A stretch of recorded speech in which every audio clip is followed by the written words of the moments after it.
इस side murder हुआ था, बाइक उस साइड था, लाश बीच में है, तो लाश छोड़ दिया, नहीं ले गया केसरिया थाना कि बोलू हम नहीं ले जाएंगे, हमें नहीं आता। छोड़ दिए, बोले हम नाच देखने जा रहे हैं। अंजलि के घर नहीं गए थे, हम लोग उनको न्योता करने के लिए उनके मम्मी पापा फोन पर बोले कि जाकर न्योता कर देना शादी में। हम लोगों को 9:30 बजे के करीब में पता चला था 26 तारीख को कि अभिषेक का कत्ल हो गया है। जब गाड़ी को हला हुआ, गाड़ी के लिए गए, तो जब खोजी करने लगे गाड़ी को, तब अभिषेक का लाश मिला।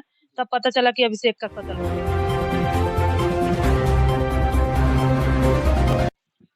नमस्कार दोस्तों, अभी हम मुजफ्फरपुर जिला के अंतर्गत हैं और यहाँ पे एक ऐसे घटना हुई है जिसको आप देखते तो आपकी आंखें नम रह जाती और कलेजा फट जाता। यहाँ पे प्रेम के चक्कर में एक माँ का गोद सूना हो गया और एक चाची का बेटा भी सूना हो गया और एक माँ का भी बेटा सूना हो गया। ये घटना कैसे हुई और इस घटना के संज्ञान में पुलिस प्रशासन अभी तक, ये मामला 10 दिन का हो गया लेकिन पुलिस प्रशासन अभी तक इस मामले पे कुछ कानूनी कार्रवाई नहीं किया है। तो इनसे हम जानेंगे अभिषेक कुमार के चाची से कि ये घटना कैसे हुआ। सबसे पहले चाची ये बताइए कि आप लोगों को कब मालूम चला कि अभिषेक कुमार का कत्ल हो गया? हम लोगों को 9:30 बजे के करीब में पता चला था 26 तारीख को कि अभिषेक का कत्ल हो गया है। जब गाड़ी को हला हुआ, गाड़ी के लिए गए, तो जब खोजी करने लगे गाड़ी को, तब अभिषेक का लाश मिला। तब पता चला कि अभिषेक का कत्ल हो गया। किनके द्वारा आप लोगों को पता चला कि अभिषेक का कत्ल हो गया? यहाँ के भी गांव के लोग गए थे और उधर का भी लोग सब कुछ खोज रहे थे कि गाड़ी यहाँ है तो अभिषेक कहाँ है, इसलिए उसमें लाश मिला, लोगों को ढूंढ रहे थे। अच्छा, अभिषेक कुमार जो आपके भतीजा है, बड़े भसुर का बेटा है, तो वो क्या करने गए थे मंजली के घर जिससे उनका कत्ल? मंजली के घर नहीं गए थे, हम लोग उनको न्योता करने के लिए उनके मम्मी पापा फोन पर बोले कि जाकर न्योता कर देना शादी में। वो गए थे, बहन के पटीदारी में जग था, इसलिए वहाँ पे वो न्योता करने गए थे। भतीजा को साथ लेकर गए थे, वो वहाँ न्योता किए, भोज भी खाए, उनके फूफा जी उनको भोज खिलाए, यहाँ तक हमको पता है। उसके बाद में वो घर देखने गए, रास्ते में से लोग पकड़ के ले गए कि इसके घर गए, क्या किए, अब यही लोग जानेंगे। जो मंजली बता रही है उसी आधार पे अभी FIR भी हुआ है और उसी आधार पे केस चल रहा है, क्योंकि हमको तो पता भी नहीं था कि कौन मारा, क्या किया। मंजली बताई कि हमारे भाई ने मारा है। अच्छा, अभी तक FIR कितने लोगों पे हुआ? 2 आदमी पे ही हुआ है, क्योंकि FIR इसके हिसाब से ही हुआ है ना, क्योंकि मंजली बता रही है, गवाह सबूत सब तो यही है, तो ये बता रही है कि इसका भाई दोनों मारा है, तो उसी पर FIR किया गया है। लेकिन घाव के हिसाब से, मर्डर के हिसाब से हमें नहीं लगता कि इसका 2 भाई ही मारे होंगे, क्योंकि और लोग भी है साथ में, और लोग भी मारे होंगे। लेकिन पुलिस प्रशासन पता नहीं क्या कर रही है, छानबीन नहीं कर रही है, उसको पकड़े तब तो पता चलेगा। अच्छा, अभी तक प्रशासन किसी को गिरफ्तार किया है कि नहीं किया है? किसी को गिरफ्तार नहीं किया। एक छोटा वाला पता नहीं हाजिर हुआ, गिरफ्तार किया, वो छोटा वाला को गिरफ्तार करके रखे हैं, उसका भी पूछताछ पता नहीं कहाँ तक की है, कुछ समझ में नहीं। अच्छा चाची, ये सुनने में आ रहा है कि जो अभिषेक कुमार का लाश रखा हुआ था वो पूर्वी चंपारण और मुजफ्फरपुर के बीच बॉर्डर पे रखा हुआ था। जी, मर्डर हुआ था मोतिहारी जिला में, क्योंकि बांध के ऊपर मार दिया और बांध के नीचे धक्का दे दिया। तो उसको एग्जैक्टली कैसे पता था कि हम यहाँ मारेंगे तो मोतिहारी में पड़ जाएगा, लाश बुड़का देंगे तो मुजफ्फरपुर में चला जाएगा। कहीं ना कहीं इसमें आपको नहीं लगता है कि इसमें साजिश के उसमें साजिश के तौर पे, जब बताइए 2 थाने आए, 2 थाने जब आपस में लड़ रहे हैं कि मुजफ्फरपुर में उसको कैसे पता था कि हाँ ये मोतिहारी है, ये मुजफ्फरपुर है, कि उसी हिसाब से मर्डर किया या लाश को ठिकाने लगा दिया।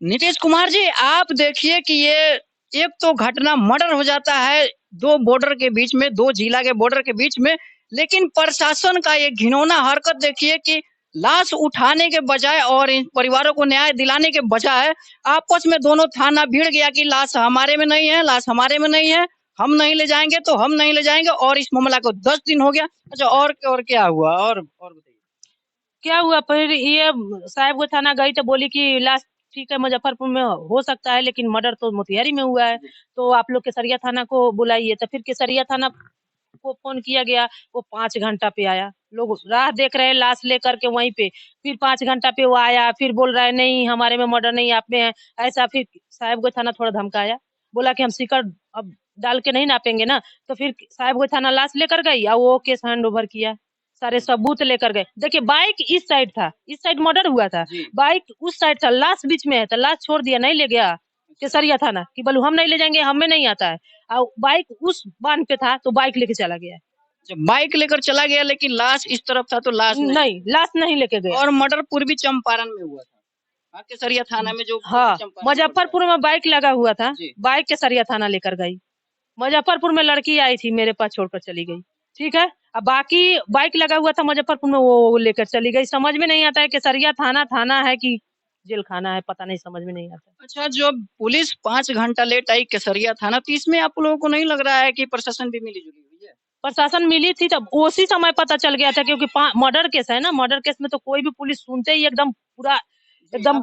हाँ, बताइए, मर्डर हो गया है, 5 घंटा लेट आया, न एम्बुलेंस का पता है न कुछ भी, आके और यहाँ पर लड़ रहा है, कोई सुन नहीं रहा। उस कागज लिखने में 10 घंटा लगा रहा था। फिर उसके बाद में किसी तरह थ्री व्हीलर पर लाश लाद कर अपना से लेकर गए, पोस्टमार्टम करा के उसको लेकर आए हैं। कोई पुलिस प्रशासन का कोई हेल्प नहीं, कुछ नहीं। अच्छा, ये जो मंजली आई हुई है, ये कब आई और किस तारीख को आई? ये 26 तारीख को ही 1-2 बजे आई होगी। हाँ। 1-2 बजे, उसके बाद मंजली ने क्या बताई? मंजली आई तो दरवाजे के सामने खड़ी थी रोड पे, तो हम लोग ऐसे गेट पे बैठे थे, सोच रहे थे अभिषेक को कौन मार दिया, कैसे मारा, क्योंकि हम लोग किसी से झगड़ा झंझट नहीं करते। तो हम लोग सोच रहे थे कि कौन मार दिया ऐसे इसको। फिर हम लोग सोचे अगर कोई चोर बदमाश मारता तो बाइक छोड़ के थोड़ी भाग जाता। तो तो हम लोग यही सोच रहे थे, तब तक ये मेरी ननद इसको देखी तो बोली कि ये इसके घर के पीछे बउआ को ऐसे मार दिया है। तो हम पूछते हैं, बोले पूछिए। तो इससे जब पूछने गई तो ये बेहोश हो गई, गिर गई। गाँव का तो पूरा लोग चला गया था वहाँ पे, गाँव में तो कोई था नहीं। बेहोश होकर गिर गई, फिर पानी-वानी पिलाए, बैठाए, पूछे कि क्या हुआ बताओ, तुमको कुछ पता है? तो तब बोल रही है कि मेरा भाई अभिषेक को काट दिया, हम लोगों के बीच में ऐसे प्यार-व्यार का चल रहा था, तो इसीलिए मेरा भाई काट दिया। हम अभिषेक मरते समय बोला था कि जा कर के हमको इंसाफ दिलाना, हम पुलिस को बयान देने आए हैं। अच्छा, मंजली के भाई से और अभिषेक कुमार से कुछ आपस में संबंध था? हाँ, दोस्ती था, इसके बारे में हम जानते हैं। 1-2 बार हम देखे भी हैं। अभिषेक हमसे बोला भी था पहले, अभी नहीं, पहले, कि आंटी जी हम बोले कि वो कौन लड़का है? क्योंकि ऊपरी आदमी को देखते थे, हम पूछते थे अभिषेक से कि ये कौन है? तो हम बोले कि ये कौन है? तो बोले कि डिलीवरी में काम करता है, उसमें हम भी काम करते हैं, इसी में काम करेंगे, अभिषेक बोल रहा था। वो बहुत सारा सपना देखता था, ये करेंगे, वो करेंगे। और कभी अभिषेक कुमार आप लोगों से बताने का प्रयास नहीं किए थे कि हम मंजली कुमारी से प्यार करते हैं? नहीं, प्यार का तो बहुत दूर है। अभिषेक ज़्यादा बात नहीं करते थे मम्मी-पापा या हम लोगों से भी, खूब ज़्यादा खुलकर नहीं बोलते थे वो। मतलब शांत स्वभाव के थे हाँ, वो। शांत स्वभाव के थे, अच्छा, बहुत शांत। प्रशासन से आप क्या मांग करना चाहती हैं ऐसे कातिलों से? प्रशासन को यही माँग करते हैं कि वो कातिल है, वो किसी का सगा नहीं है, जी। ठीक है? आज आप हमारे बच्चे को काट दिया, आप नहीं सुन रहे हैं, कल को आपके बच्चे को काटेगा तब देखिएगा आपको कैसा लगेगा। आज 10 दिन हो गए, एक माँ को हुक रही है, कम से कम उसे गिरफ्तार तो कर लो। अच्छा, आप हमारे चैनल के माध्यम से जो बिहार के युवा हैं या देश के युवा हैं, उन लोगों को क्या बताना चाहिएगा, क्या सीख दीजिएगा कि आखिर बिना माँ-बाप से बताए हुए आप लोग प्यार ना करें? हम युवा के अब बताइए, बच्चे को समझाने से वो लोग नहीं समझते, इसलिए हम सरकार और माँ-बाप को ही कुछ कहना चाहेंगे। जी। माँ-बाप को यही कहना चाहेंगे कि अगर आपकी बिटिया गलत है तो पहले बिटिया को ही काट दो। किसी की बेटे को ऐसे नहीं काटना चाहिए या बेटी को नहीं छोड़ना चाहिए, क्योंकि वो फिर अनुष्का की तरह आपकी इज़्ज़त को और भी उछालेगी। और सरकार से कहेंगे कि ये जो 18 साल का कानून बनाए हैं ना, कि दूसरे कोई 18 साल 20 साल तक पालता है, थाना वाला उसका मालिक बन जाता है। जी। क्योंकि बच्चे गलती करते हैं, बोलो, डाँटो तो थाना पर चले जाएँगे। कहेंगे कि हमारे मम्मी-पापा हमारे हिसाब से हमें जीने नहीं देते। और जब हम उनको उनके हिसाब से जीने देते हैं, तो अभिषेक की तरह लोग काट देते हैं। अच्छा, ये बताइए कि आखिर ये लड़कों को और खासकर प्रेमियों को क्यों काटा जा रहा है? जो प्रेमिका है उन लोगों को क्यों नहीं काटा जा रहा है? इस पे आप तो यही यही तो दुर्भाग्य है ना, क्योंकि लड़के लड़की वाले को सोचना चाहिए कि लड़की गलत है तभी तो कोई घर आता है। जी। हम लोगों के घर कोई आके दिखाए, उसका सिर नहीं देंगे, हैं? लेकिन लड़की गलत है, लड़की को नहीं काटेंगे, लड़के को काटते हैं या और ज़्यादा गलती करते हैं।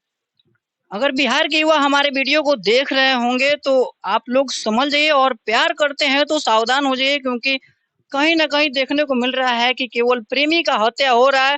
और मैं खासकर पूर्वी चंपारण के एसपी डॉक्टर आशीष कुमार से विनती करूँगा कि वो केसरिया थाना को सूचित करे और उन पे कड़ी से कड़ी कानूनी कार्रवाई करे कि वो इन परिवारों को मतलब मदद करे और इनको इंसाफ दिलाने का प्रयास करे। तब तक के लिए जय हिंद, जय भारत।